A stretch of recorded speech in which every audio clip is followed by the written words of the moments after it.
ദുരന്തം ഉരുൾപൊട്ടലായി ഒഴുകിയെത്തിയ പെട്ടിമുടിയുടെ ഓർമ്മയ്ക്ക് ഇന്ന് 6 വയസ്സ്. 2020 ഓഗസ്റ്റ് 6 രാത്രി 11 മണിയോടെയാണ് കേരളത്തെ തന്നെ നടുക്കിയ പ്രകൃതി ദുരന്തമുണ്ടായത്. കണ്ണൻദേവൻ തേയില പ്ലാന്റേഷനിലെ നയമക്കാട് എസ്റ്റേറ്റിലെ രാജമലയ്ക്ക് സമീപമുള്ള പെട്ടിമുടി ഡിവിഷനിലെ ലയങ്ങൾക്ക് മേൽ പുഴ പോലെ ഉരുൾപൊട്ടിയെത്തിയ കല്ലും മണ്ണും പെട്ടിമുടി എന്ന സുന്ദരമായ കൊച്ചു ലയങ്ങളെയും അതിലുള്ള ജീവനുകളെയും അപഹരിച്ചുകൊണ്ടുപോയി. അപകടത്തിൽ 4 പേർക്ക് പരിക്കേൽക്കുകയും 70 പേർ മരണമടയുകയും ചെയ്തു. ഇതിൽ 4 പേരുടെ മൃതദേഹം ഇനിയും കണ്ടെത്താനായിട്ടില്ല. മരിച്ചവരിൽ ഒരു ഗർഭിണിയും 18 കുട്ടികളും ഉൾപ്പെടും. ദുരന്തം ഉരുൾപൊട്ടലായി ഒഴുകിയെത്തിയ പെട്ടിമുടിയുടെ ഓർമ്മയ്ക്ക് ഇന്ന് 6 വർഷം. 2020 ഓഗസ്റ്റ് 6 രാത്രി 11 മണിയോടെയാണ് കേരളത്തെ തന്നെ നടുക്കിയ പ്രകൃതി ദുരന്തം ഉണ്ടായത്.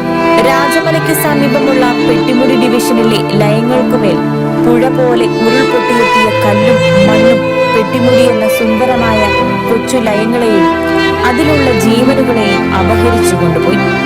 അപകടത്തിൽ 4 പേർക്ക് പരിക്കേൽക്കുകയും 70 പേർ മരിക്കുകയും ചെയ്തു.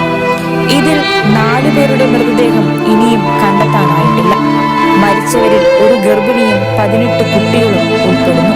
കനത്ത മഴയെ തുടർന്ന് തൊഴിലാളികളിൽ പലരും ഉറക്കം പിടിച്ചപ്പോഴാണ് ദുരന്തം കല്ലിന്റെയും മണ്ണിന്റെയും രൂപത്തിൽ വെള്ളത്തിനൊപ്പം ഒഴുകിയെത്തിയതെന്നത് അപകടത്തിന്റെ തീവ്രത കൂട്ടി. ദുരന്തഭൂമിയിൽ നിന്ന് കാടുപിടിച്ച് പ്രേതഭൂമിയായി മാറിയിരിക്കുകയാണ്. അപകടത്തിൽ നിന്ന് രക്ഷപ്പെട്ട കുടുംബങ്ങൾക്ക് കുറ്റ്യാർവാലിയിൽ പുതിയ വീട് നിർമ്മിച്ചു നൽകിയിട്ടുണ്ട്. 1.5 കിലോമീറ്ററോളം ദൂരെ മലമുകളിൽ നിന്നാണ് ഉരുൾപൊട്ടൽ ആരംഭിച്ചത്. ഇത് വെള്ളമൊഴുകുന്ന ചെറിയ ചാലിലൂടെ വളഞ്ഞും തിരിഞ്ഞും ഒഴുകി വലിയ പ്രവാഹമായി താഴേക്ക് പതിക്കുകയായിരുന്നു. കരിന്തിരിയാറിന്റെ തീരത്തുണ്ടായിരുന്ന 2 വലിയ ലയങ്ങളും 2 ചെറിയ ലയങ്ങളുമാണ്. സ്ഥലത്ത് മൊബൈൽ റേഞ്ചില്ലാത്തതും പെരിയവരപ്പാലം തകർന്നതും അപകടത്തിന്റെ തീവ്രത കൂട്ടി. പ്രദേശവാസികൾ നടന്ന് രാജമലയിലെ വനം വകുപ്പ് ഓഫീസിലെത്തിയാണ് വിവരം പുറം ലോകത്തെ അറിയിച്ചത്.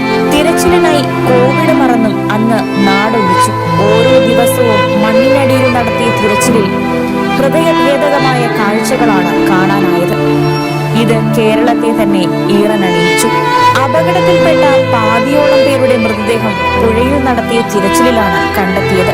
14 കിലോമീറ്റർ വരെ ദൂരത്തിൽ 8 അടിയിലധികം ഉയരമുള്ള മരത്തിൽ നിന്നടക്കം മൃതദേഹങ്ങൾ ലഭിച്ചു.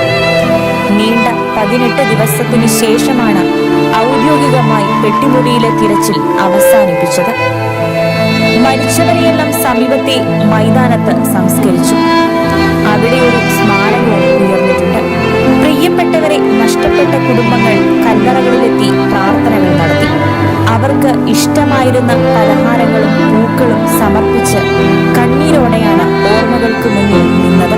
വർഷങ്ങൾ കടന്നുപോയിട്ടും പെട്ടിമുടിയിലെ മുറിവുകളും പ്രിയപ്പെട്ടവരുടെ വേർപാടിന്റെ വേദനയും ഇന്നും മായാതെ തുടരുകയാണ്. കമ്പനി അധികൃതരും വിവിധ ട്രേഡ് യൂണിയൻ നേതാക്കളും വിവിധ സംഘടനകളും അനുസ്മരണ ചടങ്ങിൽ പങ്കെടുത്തു. കേരള പോലീസ് അക്കാദമി ഡയറക്ടറും മൂന്നാറുകാരനുമായ സേതുരാമൻ IPS ഉൾപ്പെടെയുള്ളവർ കല്ലറകളിലെത്തി പ്രാർത്ഥനകളിൽ പങ്കുചേർന്ന് ദുരന്തത്തിൽ മരിച്ചവർക്ക് ആദരാഞ്ജലികൾ അർപ്പിച്ചു.